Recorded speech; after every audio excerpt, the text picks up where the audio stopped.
ಸ್ವಾಮಿಗಳೇ, ನೀವು ಹೇಳ್ದಂಗೆ ಸಮಾಧಿಗೆ ನನ್ನ ರಕ್ತ ತರ್ಪಣ ಕೊಟ್ಟೆ. ತಕ್ಷಣ ಸಮಾಧಿಯಿಂದ ಯಾವುದೋ ವಿಕಾರವಾದ ಧ್ವನಿ ಬಂತು. ನಂಗೆ ತುಂಬಾ ಭಯ ಆಗೋಯ್ತು ಸ್ವಾಮಿಗಳ. ಅದಕ್ಕೆ ಓಡ್ ಬಂದ್ಬಿಟ್ಟೆ. ನೀವು ಸಿಕ್ಕಿದ್ರಿ, ದಯವಿಟ್ಟು ನೀವೇ ಇದಕ್ಕೊಂದು ಪರಿಹಾರ ತೋರಿಸ್ಬೇಕು. ಹೆದರಬೇಡಮ್ಮ, ಅವಳು ನಿನ್ನ ಮಗಳೇ. ಇಷ್ಟು ದಿನಗಳು ಹಿಡಿದಿಟ್ಟ ದ್ವೇಷ ಮತ್ತು ಸಿಟ್ಟು ಒಟ್ಟಿಗೆ ಸ್ಫೋಟಗೊಂಡಿರುವುದರಿಂದ ಅವಳ ಧ್ವನಿ ವಿಕಾರವಾಗಿದೆ. ನಿನ್ನ ರಕ್ತವನ್ನು ಕೊಟ್ಟು ಅವಳಿಗೆ ಪುನರ್ಜನ್ಮವನ್ನು ನೀಡಿದ್ದೀಯ. ಇಂದಿನಿಂದ ಅವಳು ವಿಜೃಂಭಿಸುತ್ತಾಳೆ. ಅವಳ ಅಟ್ಟಹಾಸ ಪ್ರಾರಂಭವಾಗುತ್ತದೆ.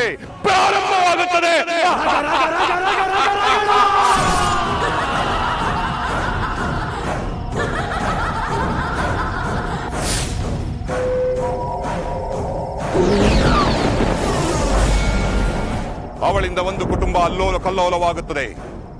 ಪಡಬಾರದ ಪಾಡುಪಟ್ಟು ನರಕ ಯಾತನೆಯನ್ನು ಅನುಭವಿಸುತ್ತಾರೆ.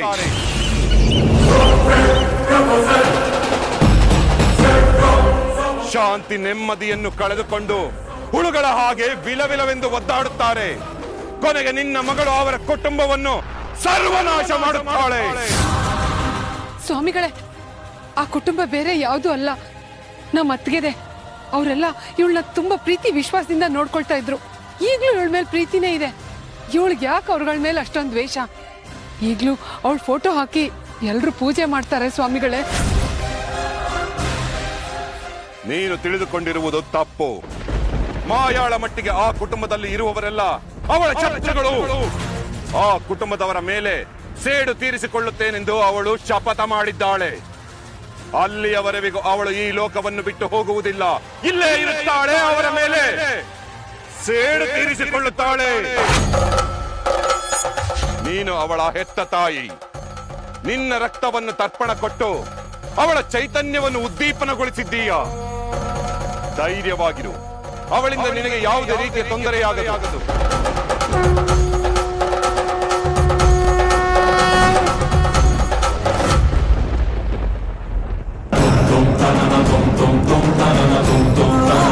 ಇವಳಿಗೆ ಯಾಕೆ ಇವ್ರ ಮೇಲೆ ಎಷ್ಟೊಂದು ದ್ವೇಷ? ಸ್ವಾಮಿಗಳು ನೋಡಿದ್ರೆ ಹೀಗೆ ಹೇಳ್ಬಿಟ್ಟು ಹೊಟ್ಟೋದ್ರು. ಅವ್ರು ನೋಡಿದ್ರೆ ಮಾಯನ ಎಷ್ಟು ಪ್ರೀತಿ ಮಾಡ್ತಾರೆ. ಪಾಪ ಅವರು ಇವತ್ತು ಪೂಜೆ ಆಶೀರ್ವಾದ ಎಲ್ಲ ಇಟ್ಕೊಂಡಿದ್ದಾರೆ. ಇಲ್ಲ, ಇವಳಿಗೇನೋ ಅನಾಹುತ ಮಾಡ್ತಾಳೆ. ಅದಕ್ಕೆ ಮುಂಚೆ ನಮ್ಮದ್ಗೇನೋ ಎಚ್ಚರಿಸ್ಬೇಕು.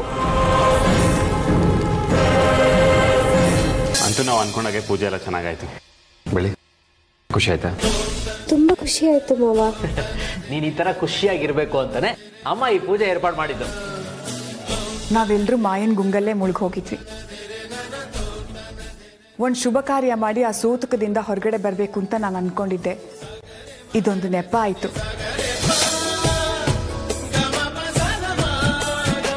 ಇದರಿಂದ ನಿನಗೆ ಮಾತ್ರ ಅಲ್ಲ, ನಿನ್ನ ಹೊಟ್ಟೆಯಲ್ಲಿರೋ ಮಗುಗೂ ಆಶೀರ್ವಾದ ಸಿಕ್ಕಿದಾಗಾಯ್ತು. ಹೌದು ಬೆಳ್ಳಿ, ನನ್ನ ಅಳಿಯ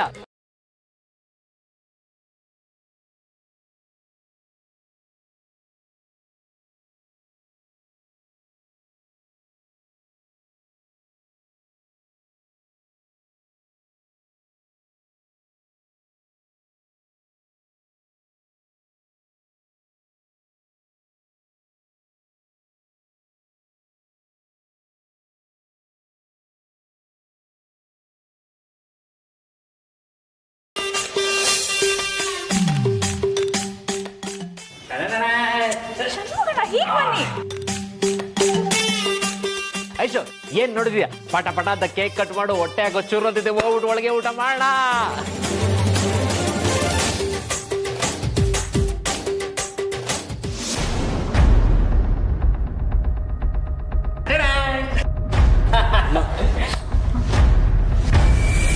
ರುಕ್ಮಿಣಿ, ಎಲ್ಲಿಗೆ ಹೋಗಿದ್ದೆ? ಬಾ ಒಳಗೆ. ಆಶೀರ್ವಾದ ಪೂಜೆಗೂ ಇರಲಿಲ್ಲ. ಎಲ್ಲಿಗೆ ಹೋಗಿದ್ದೆ ನೀನು? ಅತ್ತಿಗೆ, ಫೋನ್ ಬಂದಿತ್ತು. ಸಾಲ್ಗಾರರು ಫೋನ್ ಮಾಡಿದ್ರು, ಮಾತಾಡಕ್ಕೆ ಹೋಗಿದ್ದೆ.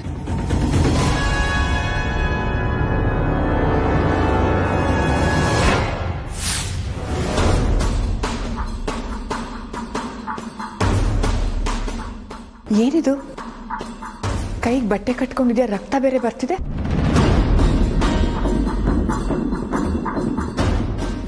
ಅದು ಗುಲಾಬಿ ಹೂ ಕುಯ್ಯಕ್ಕೆ ಅಂತ ಹೋದೆ, ಮುಳ್ಳು ಚುಚ್ಕೊಂಡ್ಬಿಡ್ತು ಅದಕ್ಕೆ. ಏನಾಗಲ್ಲ ಬಿಡಿ, ಸರಿ ಹೋಗುತ್ತೆ. ಅತ್ತೆ ಬನ್ನಿ ಹಾಸ್ಪಿಟ್ಲಿಗೆ ಹೋಗೋಣ. ಪರವಾಗಿಲ್ಲ ಬಿಡಪ್ಪ.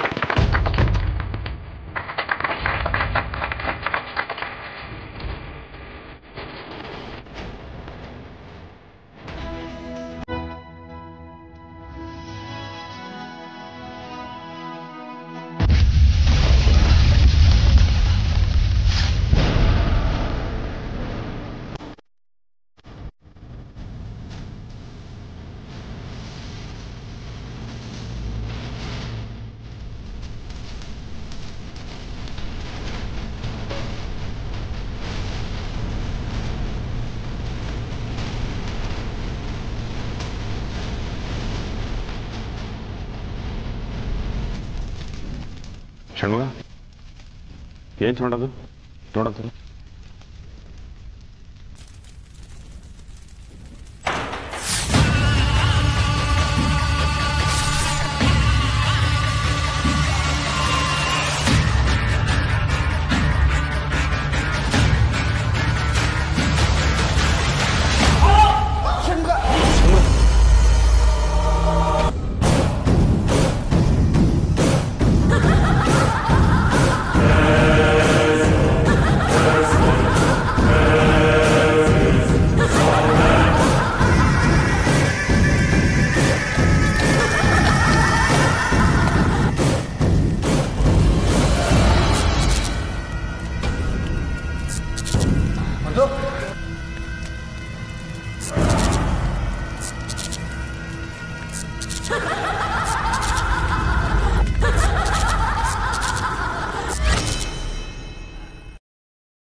ಯಾರೋ ಯಾರೋ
ಯಾರು ಯಾರದು? ಏಯ್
ನೀವಿಲ್ಲಿ ಇರಬೇಡಿ, ಹೊರಟೋಗಿ.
ಷಣ್ಮುಗ, ಷಣ್ಮುಗ ಷಣ್ಮುಗ ಷಣ್ಮುಗ ಷಣ್ಮುಗ ಷಣ್ಮುಗ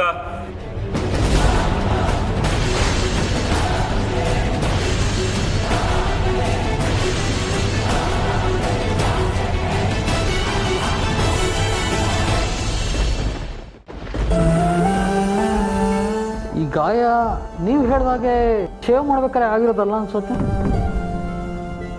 ಸ್ವಲ್ಪ ಡೆಪ್ತ್ ಆಗಿ ಹೋಗಿದೆ. ಚಾಕುವಿಂದ ಆಗಿರೋ ಥರ ಇದೆ. ಏನಾದರೂ ಕ್ಲಾಶ್ ಆಯ್ತಾ? ಇಲ್ಲ ಡಾಕ್ಟರ್, ಆ ಥರ ಗಲಾಟೆ ಏನಾಗಿಲ್ಲ. ಅದು ಹೇಗಾಯಿತು? ಹೇಗೆ ಹೇಳಬೇಕು ಅಂತ ಗೊತ್ತಾಗ್ತಿಲ್ಲ ಡಾಕ್ಟರ್. ನಿಗೂಢ ಅಂತಾರಲ್ಲ ಆ ಥರ. ನಾನು ಹೇಳಿದ್ರೆ ನಿಮಗೆ ನಂಬಿಕೆ ಬರುತ್ತೋ ಇಲ್ವೋ, ಆದರೆ ಇದಾಗಿದ್ದು ಒಂದು ದುಷ್ಟ ಶಕ್ತಿಯಿಂದ ಡಾಕ್ಟರ್.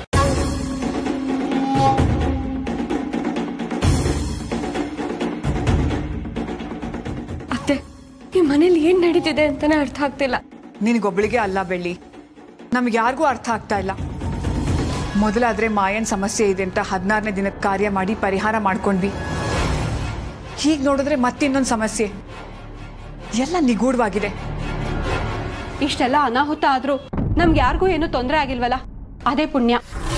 ಷಣ್ಮುಗಣ್ಣನ ಮುಖಕ್ಕೆ ಎಷ್ಟು ದೊಡ್ಡ ಗಾಯ ಆಯ್ತು. ಅವ್ರನ್ನ ಆಸ್ಪತ್ರೆಗೆ ಕರ್ಕೊಂಡು ಹೋದ್ಮೇಲೆ ಅವ್ರು ಹೇಗಿದ್ದಾರೋ ಏನೂ ಗೊತ್ತಿಲ್ಲ. ನಿನ್ ಷಣ್ಮುಗಣ್ಣ ಇರ್ಲಿ, ಅಟ್ಲೀಸ್ಟ್ ಅವ್ನು ಬದುಕಿದ್ದಾನೆ. ಅಮ್ಮ, ರುಕ್ಮಿಣಿ ಅತ್ತೆ ಕಾಣಿಸ್ತಿಲ್ಲ. ನೀವ್ ಯಾರಾದ್ರೂ ಗಮನಿಸಿದ್ರಾ? ರುಕ್ಮಿಣಿ ಕಾಣಿಸ್ತಿಲ್ವಾ? ಎಲ್ಲಿಗೆ ಹೋದ್ಲು? ಗೊತ್ತಿಲ್ಲ ಅಮ್ಮ. ಅಮ್ಮ, ಮನೇಲಿ ಅವಂತರ ಆಗಿ ವಸ್ತುಗಳು ಹಾರಾಡ್ತಿರ್ಬೇಕಾದ್ರೆ ಅವ್ರು ಏನೂ ಆಗದಿರೋ ಹಾಗೆ ನಿಂತಿದ್ರು. ಆಮೇಲೆ ಎಲ್ಲಿ ಹೋದ್ರೋ ಗೊತ್ತಿಲ್ಲ ಅಮ್ಮ. ಕಣ್ಣು ಮುಚ್ಚಿ ಕಣ್ಬಿಡೋ ಅಷ್ಟರಲ್ಲಿ ಏನೇನೋ ಆಗೋಯ್ತು. ಇದಾಗಿದ್ದು ಕೂಡ ಆ ದುಷ್ಟಶಕ್ತಿಯಿಂದಾನೆ. ಅನ್ಬಿಲೀವಬಲ್. ನಾವು ಅಕಸ್ಮಾತ್ ನಾಳೆ ಪೊಲೀಸ್ ಕೇಸು ಅಂತ ಆಯಿತು ಅಂದರೆ ಗೊತ್ತಾಗಬೇಕಲ್ಲ, ಅದಕ್ಕೆ ಕೇಳಿದೆ. ಇಲ್ಲ ಡಾಕ್ಟರ್, ನಮ್ಮಿಂದ ಖಂಡಿತವಾಗ್ಲಿ ಯಾವ ಸಮಸ್ಯೆನೂ ಆಗಲ್ಲ. ಸರಿ ಮುತ್ತು, ನಿಮ್ಮ ಬಗ್ಗೆ ನಂಗೆ ನಂಬಿಕೆ ಇತ್ತು.